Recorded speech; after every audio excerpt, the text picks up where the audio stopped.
My wife suggested an open marriage so she could sleep with other men, and I agreed. But when I started dating other women, she became jealous and begged me to go back to our old marriage. Since I turned 30, I have had the habit of observing my life as if I were a silent spectator, trying to analyze every detail to better understand how I fit into this world. During the last decade, my wife and I have managed to advance in the corporate world in a way I never imagined possible when I had just graduated from university. I remember that in those early years I had not the slightest idea of how much my destiny could change, and certainly, I did not know the weight that career success would have on my marriage. My parents always said that one should strive to be the best in their professional area, and both my wife and I embodied that advice to the letter. Each in their own company, each with their own responsibilities, and each with their respective achievements. I never thought that reaching so high in the corporate world, with its endless meetings, important projects, and public recognitions, could affect us in the way that it did. More than 11 years have passed since the time we first saw each other in the cafeteria of the building where we then worked. She was a new employee in the finance department, and I had already been in the business development area for a couple of years. She had a serious demeanor, very professional, but she still radiated a warmth that captivated anyone. It was that mix of determination and sweetness that made me fall in love. From the beginning, we connected on a level I had never felt with anyone else. During those 11 years of marriage, we were promoted simultaneously, building a comfortable and sophisticated lifestyle. But over time, we were sacrificing certain aspects of our relationship. She always said that there would be room for everything, that our affection would strengthen because we shared similar goals, and I trusted that we would have plenty of time to enjoy life. However, neither she nor I were able to anticipate how the initial spark could fade when each of us became completely immersed in our responsibilities. At first, being a childless marriage seemed like the right decision.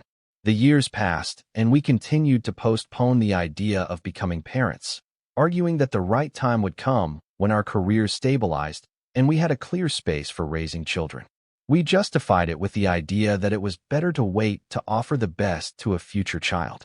In that way, each one dedicated themselves completely to their profession, and somehow, we got used to depending on each other more in the logistical sphere than in the emotional one. We organized our schedules, appeared at business dinners, attended charity events where we projected the image of the successful couple that everyone admired. Still, I was beginning to notice a certain distance in her. For several weeks, my wife behaved strangely. She would come home late, make vague excuses, and although I tried to start conversations about what was happening to her, she always ended up assuring me that everything was fine.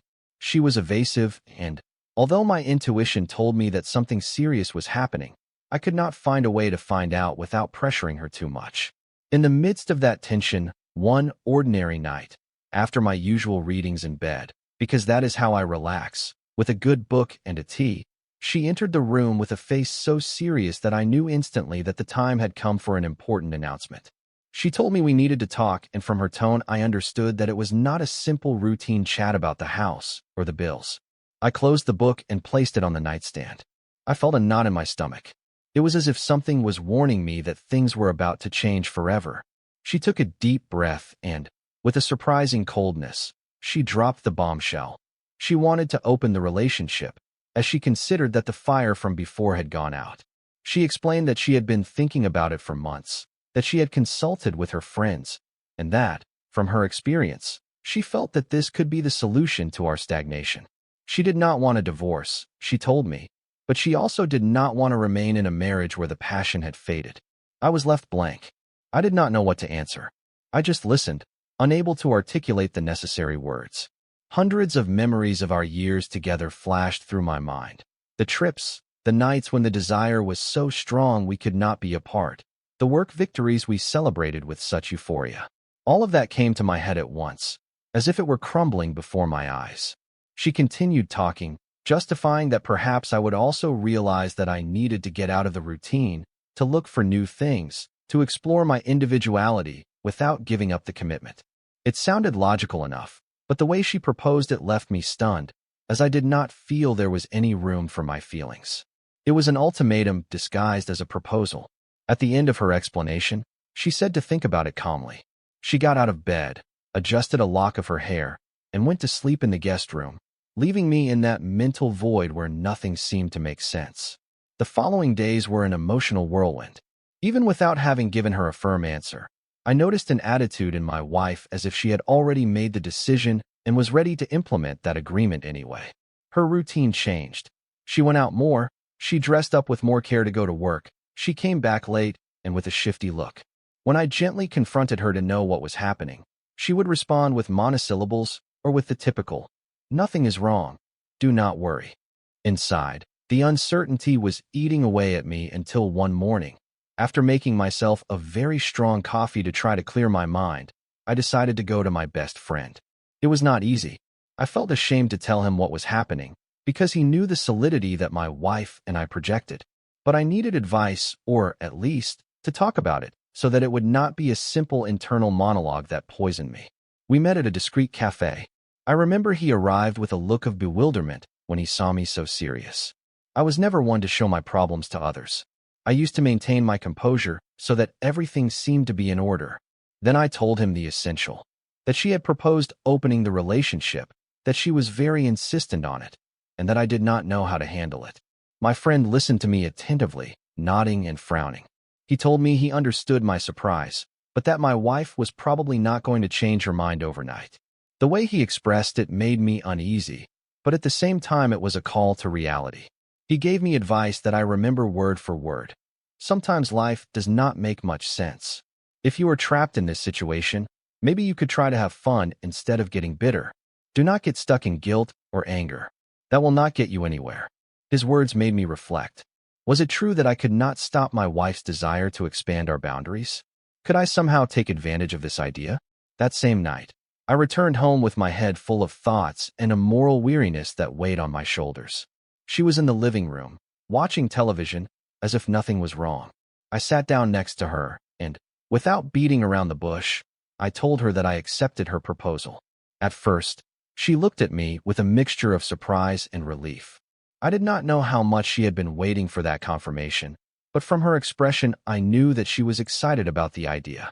And there the deal was sealed, an open marriage that, according to her plans, would allow us to rekindle passion and individual freedom. However, something inside me broke at that moment. I felt that the commitment we had, that intimate and emotional exclusivity that characterized our marriage, was cracking irreparably. The following days became strange. It seemed that she would get invitations from one day to the next. Suddenly, she had dinners after work or special events in her department, and I began to notice that she was arriving later and later, with the glassy-eyed look of someone who has been in a place she prefers not to describe with details. Little by little I found out, because she herself said it with a certain concealment, that she had encounters with other people, trying to shed her guilt by sharing it with me superficially. She did not go into explicit details, but enough for me to understand what was happening. My reaction, to my own surprise, was one of confusion mixed with curiosity. I did not yet feel the fury or jealousy that one might imagine. Rather, I was in a state of apathy, a bewilderment at the reality that seemed alien to me.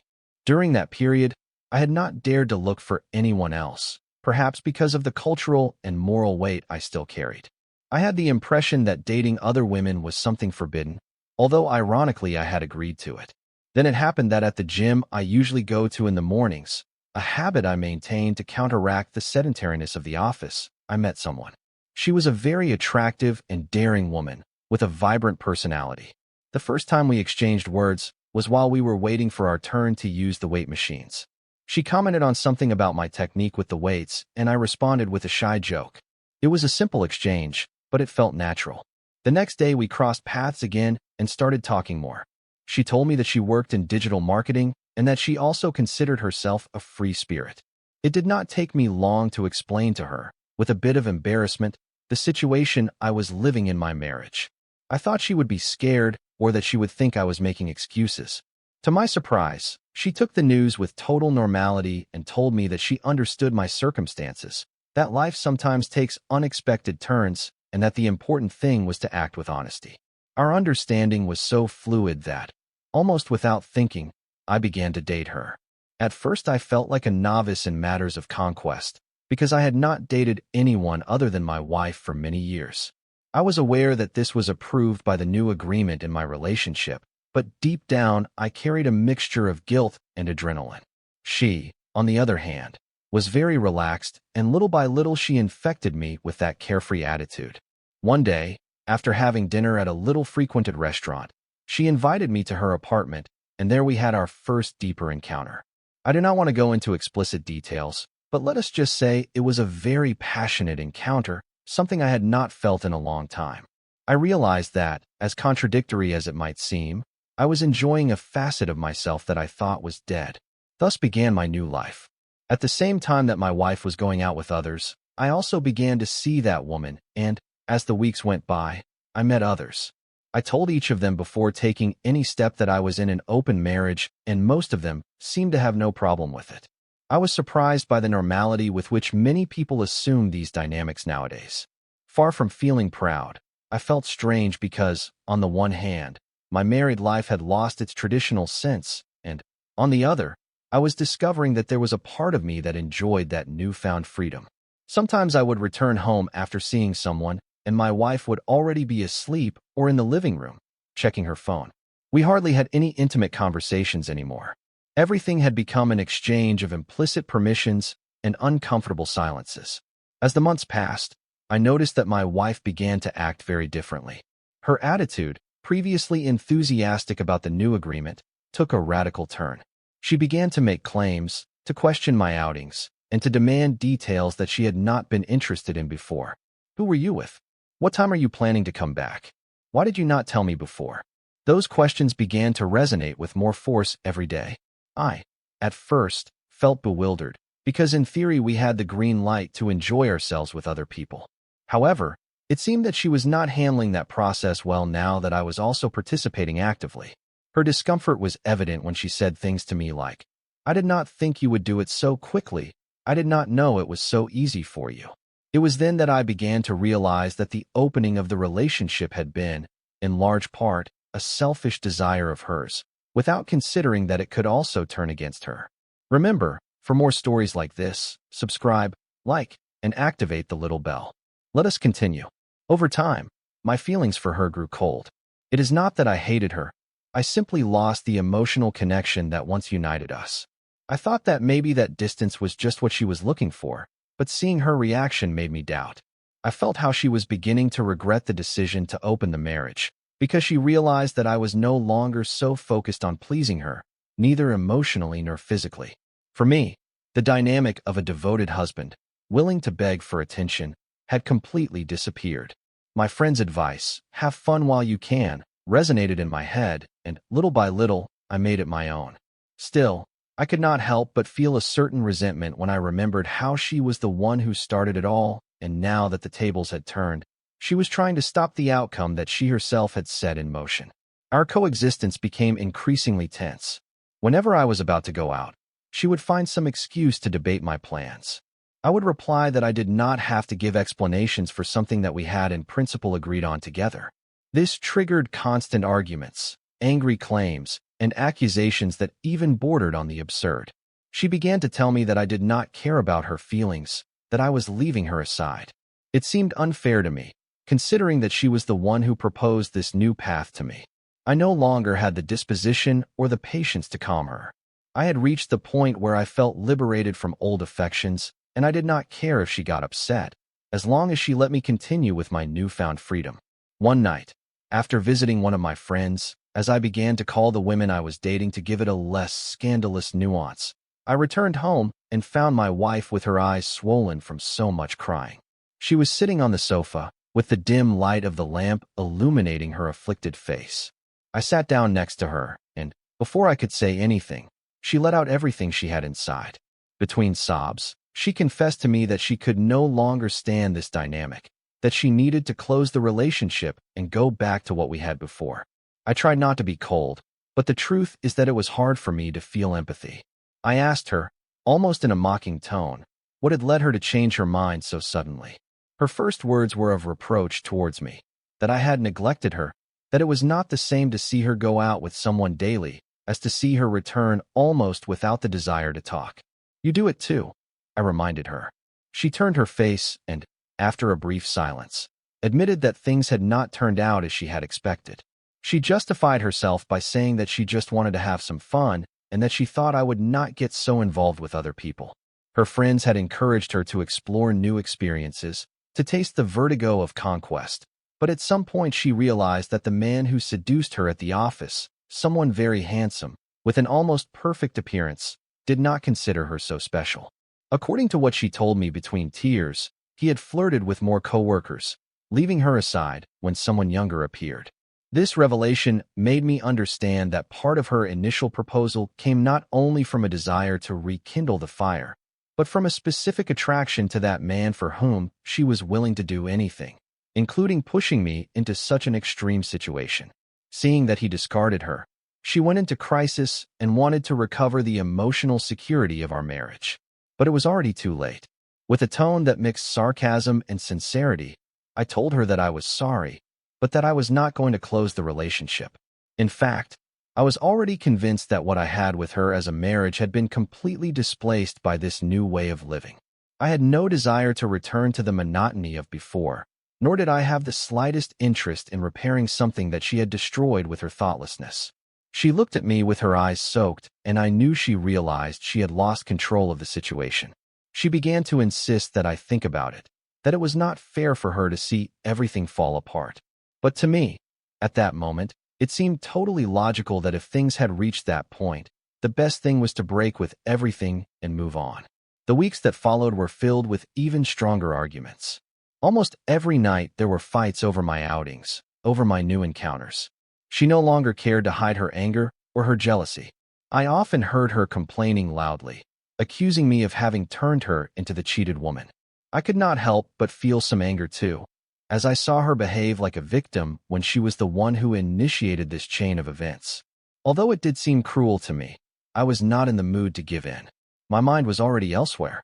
I began to think that the best thing was a divorce, because prolonging this agony would bring nothing good for either of us. One day, upon returning from a visit to another of my friends' houses, I found all my things thrown in the living room.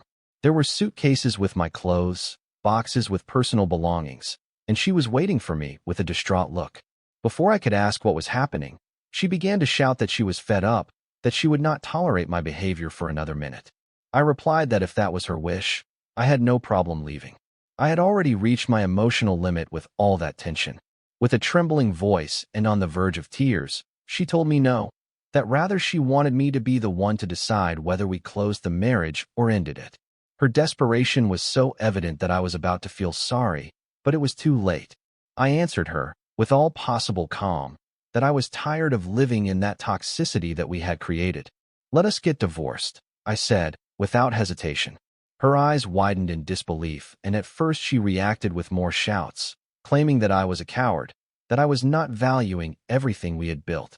However, when she saw that my determination was firm, she broke down and began to beg me not to abandon her, not to make that impulsive decision. I replied that it was not an impulsive decision, as I had been thinking about it for some time. The conversation dragged on until the early hours of the morning. She insisted on promises of change, saying that she would stop seeing others, that she would erase the people she had been in contact with, all in order to save the marriage. But I had already seen a side of myself that felt fully alive outside of that relationship, and, as cruel as it sounded, I was not willing to return to the emotional captivity that had suffocated me so much. It was at that moment that the divorce process began. At first, she refused to accept the procedures and put up obstacles, postponing signing documents and trying reconciliation meetings with marriage therapists she sought at the last minute. I attended those appointments only to maintain cordiality, but my position was unwavering. In the meetings with the therapist, she told her version of the events, in which she victimized herself and attributed most of the blame to my reactions once we opened the relationship. I limited myself to telling the truth, that everything started because she took the initiative, that she never gave me space to decide, and that now that the consequences were not what was expected, she was trying to backtrack. The therapist made efforts to find points of conciliation, but inside I was already decided. I did not feel anger towards her, but a deep indifference. Meanwhile, my life went on its course. I continued to see several of the women I had met. Some relationships were fleeting, others more constant. The truth is that in that chaos, I found a strange balance. For the first time in a long time, I felt free from the pressures of a marriage that until that moment had revolved around the work world and appearances. When talking to my wife, who was still legally my wife, about household matters, I realized that we did not even recognize each other. We were like two strangers, united by papers and memories. She kept begging, arguing that she did not want to lose that life we had built. My answer was always the same. There is nothing to save. The time came when the legal separation finally materialized. My wife ended up accepting it, as she realized that it was useless to prolong the process. One of the points that used to cause the most conflict in separations, the economic aspect, was not a big problem for us. We had properties and savings, but I was willing to give up whatever was necessary so that there would be no endless fights. Deep down, I wanted to free myself from any tie as quickly as possible. I preferred to give her most of the benefits, even the house. I did not care. I knew I could start over somewhere else, with my own resources, and I did not want to be tied to a property that would constantly remind me of that stage of my life. In the last meeting we had to finalize details. She was completely regretful. After signing the papers, she looked at me with sadness and confessed that it had been foolish to open the relationship, that she did it under the influence of her friends, and because of the obsessive attraction she felt for that man at the office. She commented that she did not think everything would get out of control and that she would have never imagined that I, the faithful and somewhat routine husband, would dive headfirst into that new lifestyle. I listened to her with serenity. I was not in the mood to reproach her for anything. Everything was already done. I only managed to tell her that I appreciated her sincerity and that, in short, I owed my new perspective on life to that idea of hers of opening up. You helped me discover what I really like, I confessed, without a tone of mockery or resentment. She burst into tears, repeating that she felt stupid for having ruined everything. For a moment, I felt compassion, but also the certainty that there was no going back. When we left the lawyer's office, I saw her walk away with her head bowed, not daring to say goodbye to me with a hug. I, for my part, breathed deeply. I felt a strange emptiness, not the heartbreaking pain one would expect when ending 11 years of marriage, but a kind of relief mixed with nostalgia. After all, she was my partner for more than a decade, and those memories do not dissolve overnight. But I was also aware that I was now starting a completely different stage. Without the legal bond or the emotional tie that united us, I was free to explore the world in a way I had never considered. And although it sounds crude, deep down I was grateful to have gone through that whole whirlwind, as it made me rethink what I wanted from life. After the divorce, I kept the same job for a while. However, my mindset changed. I started looking for new options, perhaps a move to another city, or even to another country that would allow me a new beginning. My work performance was still remarkable, but my motivation was no longer prestige or promotion, but the possibility of managing my own time and space to discover other facets of myself. My close friends were surprised by my change in attitude.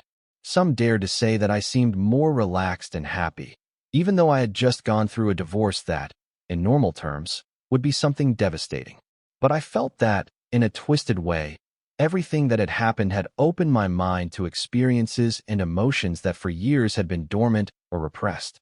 Now, not everything was a fairy tale after the separation. I had moments of confusion and fear of loneliness. Sometimes I would wake up in the small apartment I moved into and feel that emptiness of not knowing who to greet first. However, it was also in that loneliness that I began to forge my new identity. I meditated on my mistakes, on my tendency to give in on everything and to put my desires in second place. I recognized that, while my wife had been the one to push for opening the marriage, I had also contributed to the painful outcome by not setting clear boundaries from the beginning. I reflected a lot, trying to find a balance between my newfound freedom and the emotional responsibility that every adult should have.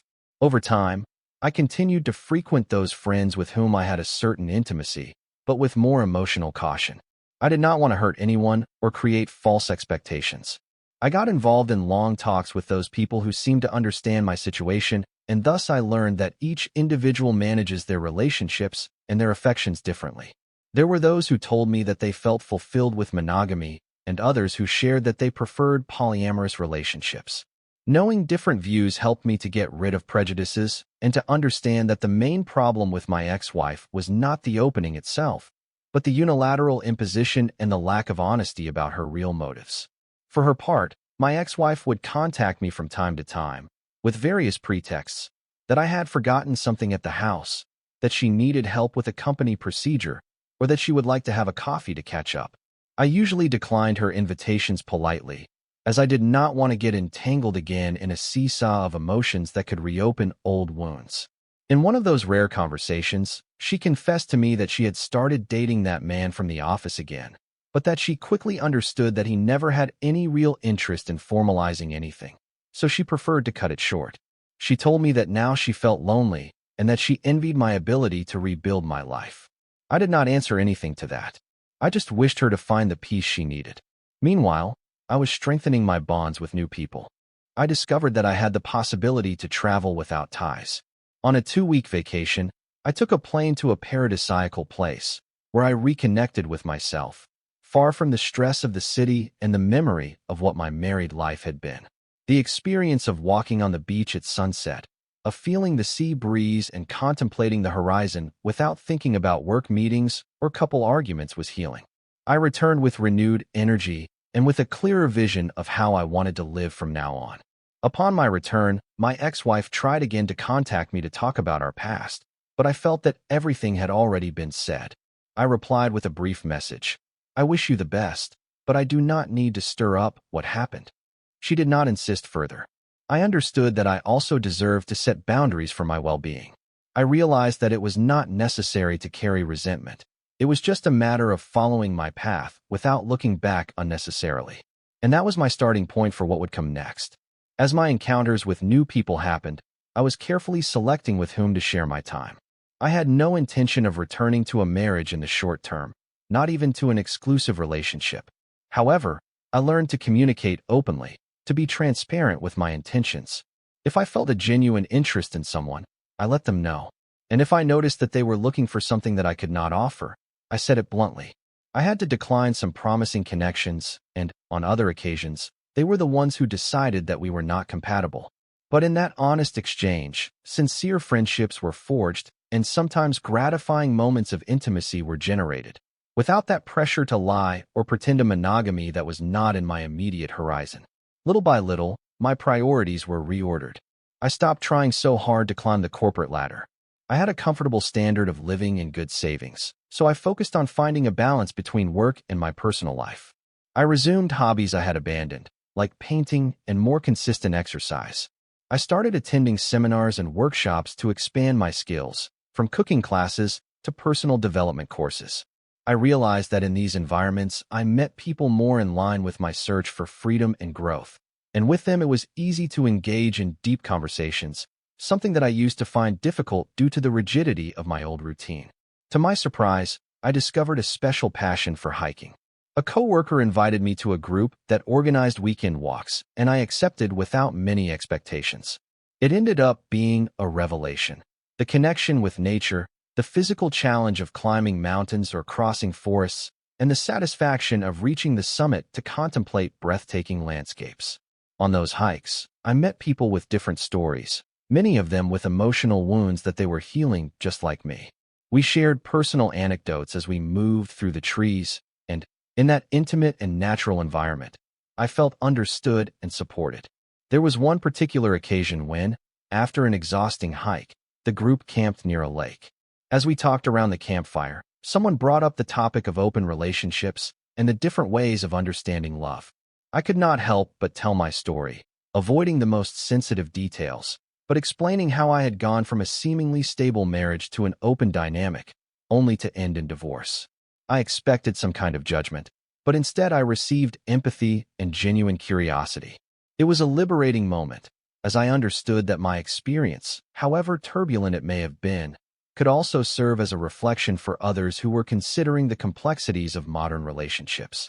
With the divorce completely finalized and my heart in a different phase, I began to understand the true meaning of being grateful for the chapters lived, even those that end painfully.